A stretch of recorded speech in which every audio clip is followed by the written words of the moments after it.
Кофе жай ғана таңертеңгі сергектік беретін сусын емес. 60 жастан асқан адамдар үшін ол энергияны азайтуы да, керісінше ағзаны қолдауы да мүмкін. Бәрі оған не қосатыныңызға байланысты. Жас ұлғайған сайын ағзадағы бұлшық массасы біртіндеп азаяды. Бұл қозғалысқа, тепе-теңдікке, жалпы күш-қуатқа әсер етеді. Бірақ бір қызық нәрсе бар. Дұрыс табиғи қоспалармен бірге ішілген кофе ағзаға пайдалы әсер бере алады.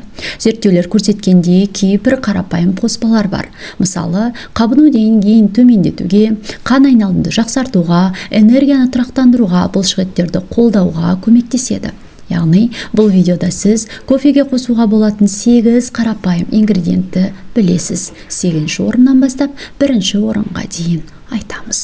Соңында дейін көріңіз, себебі соңғы ингредиент өте тиімді. Ал бастамас бұрын пікірге жазып кетіңіз. Сіздің жасыңыз қаншада және қай қаладан көріп отырсыз? Қазіргі денсаулығыңыз қалай? Олай болса, кеттік. 8-ші орында даршын корица. Даршын көбінесе тәтті тағамдарға қосылады, бірақ кофеге қосқанда да пайдалы болуы мүмкін. Ол қандағы қант деңгейін тұрақтандыруға және қан айналымын қолдауға көмектеседі. Кеңес: таңертеңгі кофе жарты шай қасық даршын қосыңыз. 7. Какао ұнтағы. Қантсыз какао құрамында пайдалы өсімдік қосылыстары бар. Олар қан айналымын жақсартып, ағзаға оттегінің жетуін қолдайды. Кеңес: 1 шай қасық табиғи қантсыз какао қолданыңыз. 6-ші орында кокос майы немесе мысытты майы. Бұл майлар ағзаға тез энергия береді. Олар күні бойы энергияның тұрақты болуына көмектеседі. Кеңес: кофеге 1 шай ас қасық қосып араластырып ішіңіз. 5-ші сүт немесе соя сүті. Кофеге сүт қосу оны ақуыз көзіне айналдырады. Ақуыз бұлшықеттерді сақтау үшін өте маңызды. Кеңес: жарты стақан сүт немесе соя сүтін қосыңыз. 4-ші коллаген ұнтағы.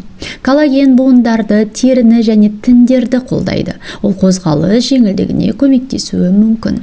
Кеңес: кофеге 1 өлшем қасық қосыңыз, дәмі білінбейді. 3-ші кезекте сары су ақуызы. Бұл жоғарғы сапалы ақуыз көзі. Жас ұлғайған сайын ақуыз жеткілікті мөлшерде қажет болады. Кеңес: 1 өлшем қасық дәмсіз нұсқасын қолданыңыз. 2-ші орында чия тұқымы ұнтақталған түрі. Чия тұқымында талшық, омега-3 және өсімдік ақуызы бар. Олар ас қорытуға және энергияға пайдалы. Кеңес: 1-2 шай қасық ұнтақталған түрде қолданыңыз. 1-ші орында куркума және қара бұрыш қосындысы. Каркума құрамында қабынуға қарсы қасиеттері бар каркумин болады, ал қара бұрыш оның ағзаға сіңуін жақсартады. Бұл қоспа жалпы денсаулықты қолдауға көмектеседі.